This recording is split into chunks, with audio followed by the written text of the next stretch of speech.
పారదు అన్నిసార్లు ఇష్టం లేదు, ఇష్టం లేదు అనేసరికి అమూల్యకు చాలా కోపం వచ్చి, మీరు కట్టిన తాళి మీరే తీసేయండని, నాకేం అభ్యంతరం లేదని, ఇష్టం లేని వ్యక్తి దగ్గర నేను కూడా ఉండదలుచుకోలేదని చెప్తాయి.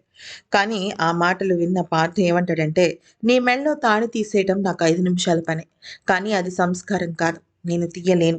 అలా అని నిన్ను భార్యగా నేను యాక్సెప్ట్ కూడా చేయలేను అంటూ అక్కడి నుంచి వెళ్ళిపోతాడు. కానీ పాపం అమూల్యకి బాధగా అనిపిస్తుంది. ఎందుకంటే ఏ మనిషి అయినా సరే మెడలో తాళి కట్టిన తర్వాత నేను నిన్ను భారీగా యాక్సెప్ట్ చేయలేనంటే అది బాధాకరమైన విషయం కదా.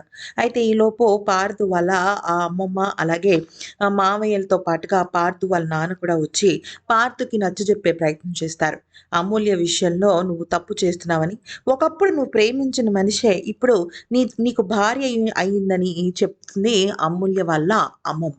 ఎందుకనంటే అప్పుడు గనక అమూల్య ఒప్పుకుని ఉండుంటే మరి తను పెళ్లి చేసుకునేవాడు కదా! మరి ఆ పెళ్ళేదో ఇప్పుడు జరిగింది కదా! నీ మనసుకు నచ్చిన అమ్మాయినే కదా నువ్వు పెళ్లి చేసుకున్నావు. మరెందుకు బాబు ఇదంతా అంటే, మీరు ఎన్నైనా చెప్పండి. ఇప్పుడు నాకు తనంటే ఇష్టం లేదు అని చెప్పేసి తెగేసి చెప్తాడు. ఈలోపు పార్థు వాళ్ళ నాన్నొచ్చి ఏమంటాడంటే, "నీకు ఇష్టం ఉన్నా లేకపోయినా ఈ ఇంట్లో కొన్ని ఆనవాయితీలున్నాయి పార్థు. పెళ్లి చేసుకొని ఇంట్లో అడుగుపెట్టిన తర్వాత మరుసటి రోజు పె పెద్ద కోడలికి అంటే ఆ కోడలికి ఇంటి బాధ్యతలు అప్పచెప్పాలి. ఇంటి బాధ్యతలు అప్పచెప్పిన తర్వాత మాత్రమే వాళ్ళ కాపురం అనేది స్టార్ట్ అవుతుంది.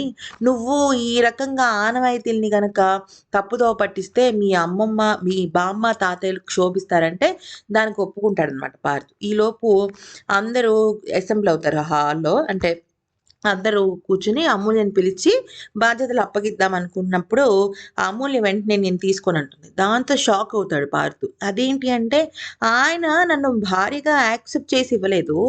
ఏదో ఇంక కుటుంబం కోసం ఇచ్చాడు. ఇష్టం లేదన్న వ్యక్తి నాకలా ఇస్తే నాకు చిరాకుగా అనిపిస్తోందని చెప్పేసి అంటుందనమాట. అయితే ఇక ఈలోపు పార్థు ఏమో అమూల్య మాటలు విని చూసారా, నేను ఒప్పుకుంటే తను ఒప్పుకుంటోందా? తనేమో తప్పు చేస్తోందని చెప్పేసి అమూల్య మీద కోపం తెచ్చుకుంటాడు. కానీ అమూల్య తర్వాత ఒప్పుకుంటుందనమాట.